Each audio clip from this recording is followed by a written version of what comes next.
Hey guys, this is Kosik and you are watching Cycling Simplified. তো আজি আমি bike লৈ ওলাইছো, বাইক লৈ ভূটানলৈ যাম।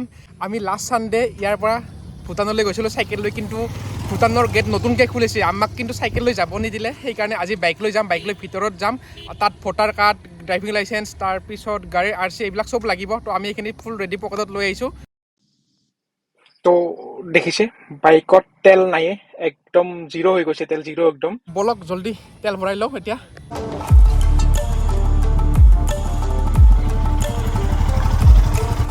তেল ভৰাই আহি আমি এই চিমলা পাম আৰু এই পথাৰৰ মাজে মাজে গৈ আছোঁ। এই পাহাৰখন দেখা পোৱা হৈছে আৰু পৰাগ আৰু মই গৈ আছোঁ। এই পথাৰ দুখন পাৰ হ'লে আমি চিমলা পাম আৰু চিমলাৰ পৰা প্ৰায় 5 কিলোমিটাৰমান পিছত আমি লক্ষী বজাৰ পাম। এই পথাৰ দুখন প্ৰায় 2 কিলোমিটাৰমান দীঘল, এফালে অঞ্চলী আৰু আমি আগত পাম চিমলা। তো যেতিয়া আমি চাইকেল লৈ আহোঁ নহয়, তো এইখিনি জেগাত সকলোৱে ফটো লৈ ভিডিঅ' কৰি চবতকৈ ভাল লাগে জেগা এইখিনি, কিন্তু আহোঁতে এইখিনি জেগা চবচে বৰ লাগে, আমি অঞ্চলী গৈ নোপোৱা যেন লাগে। আৰু আমি এই চিমলা পাৰ হৈ লক্ষী বজাৰত সোমালোহি। লক্ষী বজাৰৰ পৰা ভূটান বেছি দূৰ নহয়, প্ৰায় 5 কিলোমিটাৰ 6 কিলোমিটাৰ মানে হ'ব। যেতিয়া আমি চাইকেল লৈ আহোঁ, ইয়াতে টেকেলি পিঠা, লালচাহ, মালপোৱা এইবিলাক খাওঁ, কাৰণ আগত আৰু একো নাপায় আৰু ভূটানলৈকে, তো সেইকাৰণে ইয়াতে আমি খাই যাওঁ।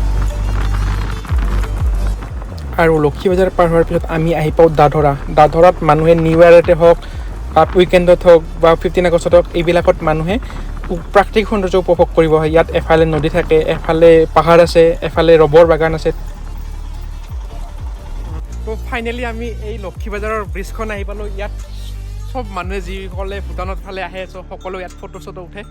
তো এইখন বহুত ধুনীয়া সঁচাকৈ, দলংখন ওপৰৰ পৰা চালি একদম গুগল মেপৰ নিচিনা লাগে।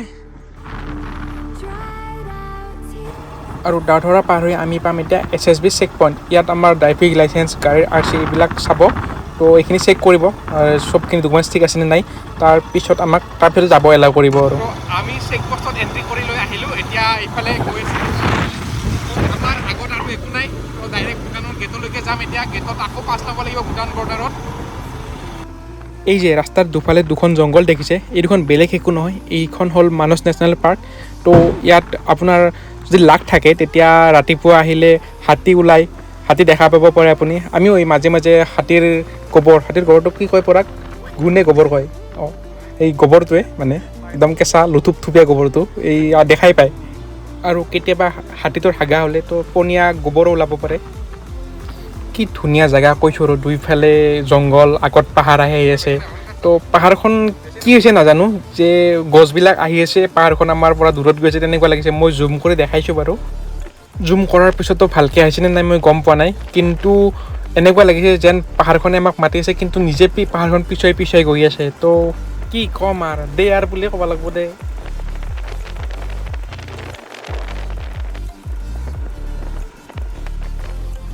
এইটো লাষ্ট টান লৈ আমি আহি পালোঁ এই গেটখন। তো ইয়াত বাইকখন ৰখাব লাগিব এতিয়া, তাৰপিছত আমি ভিতৰত যাম। এই আহি পালোঁ, মজা। তো ফাইনেলি আমি আহি ভূটানৰ এই গেটখন আহি পালোঁ। এইখন নতুনকৈ খুলিছিল, বেছিদিন হোৱা নাই, এসপ্তাহমান হৈছে খুলিব। তো এতিয়া আমি ভিতৰত যাম, তাত পাছ ল'ম, পাছ লৈ পেলাই আকৌ ভিতৰত যাম। আৰু এইটোৱে হ'ল ফৰেনাৰ্ছ এণ্ট্ৰি আৰু এক্সিটৰ অফিচটো। তো ইয়াত ভোটাৰ কাৰ্ড, ড্ৰাইভিং লাইচেন্স আৰু গাড়ীৰ আৰচিখন চাব। তো বাকী দুখন মোক ঘূৰাই দিব আৰু ভোটাৰ কাৰ্ডখন জমা ৰাখিব এওঁলোকে, আৰু তাৰপিছত এখন মোক দিব ভিজিটৰ কাৰ্ড। এইখনেই হ'ল কেজুৱেল ভিজিটৰ কাৰ্ডখন। তো দুখন দিছে, এখন মোৰ, এখন পৰাগৰ। তো যেতিয়া আমি ৰিটাৰ্ণ হ'ম, তো আকৌ গেটত ৰখি পেলাই এইখন ইয়াত জমা দি আকৌ আমি ভোটাৰ কাৰ্ডখন লৈ যাম। এই বাইকখন মই সেইদিনা নতুনকৈ লৈছিলোঁ। তো এইখনে আজি ফাৰ্ষ্ট ভূটানত আহিছে। তো ইয়াৰ চকাৰ পৰা ল'লোঁ চিম্বা। ফাইনেলি আমি ভূটানত এণ্ট্ৰিটো লৈ ল'লোঁ, এইটো অফিচটো। তো ইফালেদি এনেকৈ ভূটানৰ ওপৰত যাম আমি এতিয়া ইফালেদি। তো মই দেখাই আছোঁ, বেক কেমেৰাদি চবখিনি দেখাই আছোঁ, সুন্দৰ ধুনীয়া ভিউ আছে ইয়াত।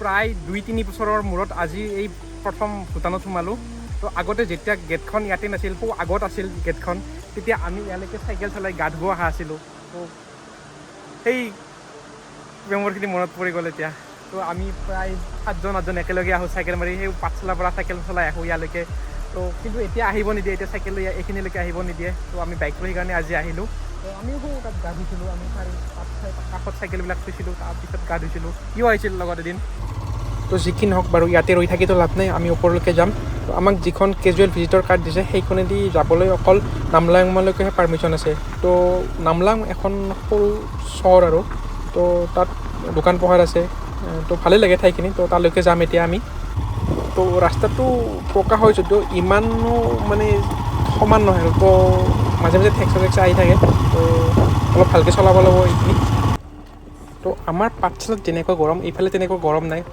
ঠাণ্ডা হাৱা আহি আছে আমি সেইকাৰণে ফুল চাৰ্ট লৈ আহিছিলোঁ তো জানিছিলোঁৱে মানে ইয়াত অকণমান পাঠশালাতকৈ অকণমান ইয়াত ঠাণ্ডা হ'ব তো ঠাণ্ডা বতাহ এটা আহি আছে তো সুন্দৰ ধুনীয়া জেগাখিনি আহি ভাল লাগে তো বাইক চলাই ভাল লাগিছে এই চাওক সুন্দৰ ফ্লেগবোৰ দিয়া আছে এইটো ভিউ পইণ্ট নহয় এটা তো ইয়াত মানুহে ফটো উঠে ৰাস্তাটোত বাইক চলাই ভাল লাগিছে কিন্তু এনেকুৱা নহয় যে ফুল পিক আপত যাম তো নিজৰ ছেফটিটো ৰাখি পেলাই বাইক চলালেই হ'ল দুটা হেলমেট আনিলে হ'ল তো আৰু সদায় আগৰ পিনে চাই থাকিলে হ'ল এনেকুৱা টাইপ মানে নজৰ হাতী তো দুৰ্ঘটনা ঘটি তো ফ্ৰণ্টৰ পৰা গাড়ী আহি থাকিব ইফালে টাৰ্ণ থাকে তো অকণমান ৰিস্কি হয় কিন্তু হ'লেও আহি ভাল লাগিছে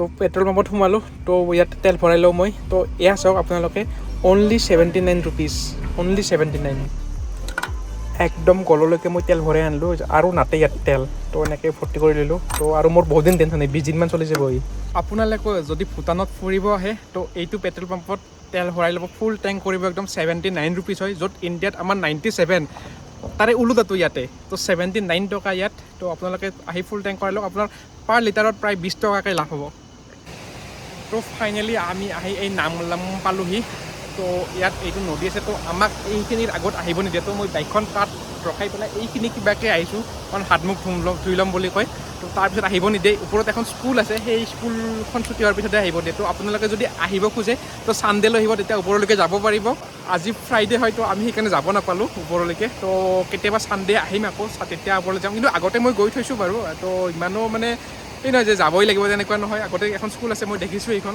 হোষ্টেল আছে ওপৰত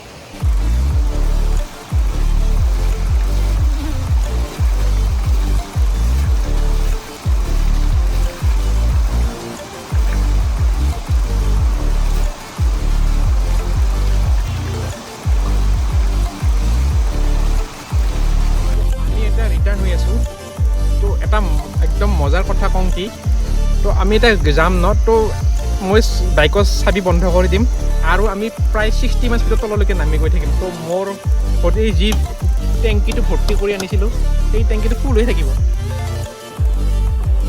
এয়া চাওক এই 40 স্পীডটো এতিয়া দেখাই আছে মই ব্ৰেক মাৰি মাজে মাজে গৈছোঁ তাৰ নাহিলে তো আকৌ চিধা ৰাস্তা পাম তাত 60 পাৰ হৈ যাব একদম পুৰা ফালি চিটি যাব তো আকৌ আমি ঘূৰি আহি এই গেটখন পালোঁহি তো ইয়াত আমি যিখন আমাক কেজুৱেল ভিজিটৰ কাৰ্ড দিছিলে সেইখন ইয়াত জমা দিব লাগিব আৰু তেতিয়া আমি ভোটাৰ কাৰ্ডখন ৰিটাৰ্ণ পাম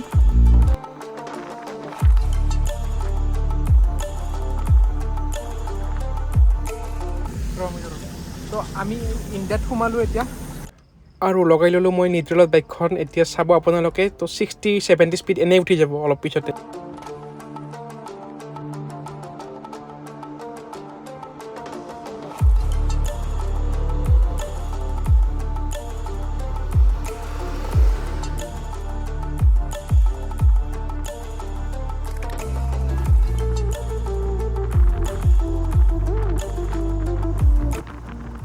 এই চাওক 40 পাৰ হৈ গ'ল 60 হয় নেকি তথাপিতো বাইকখন নিউট্ৰেলতে আছে এতিয়াও আৰু ৰিটাৰ্ণ হৈ আমি আহি পালোঁ এই চিমলা আৰু চিমলাত এইখন ফেমাছ হোটেলত আমি খাম এতিয়া ফেমাছ পৰঠা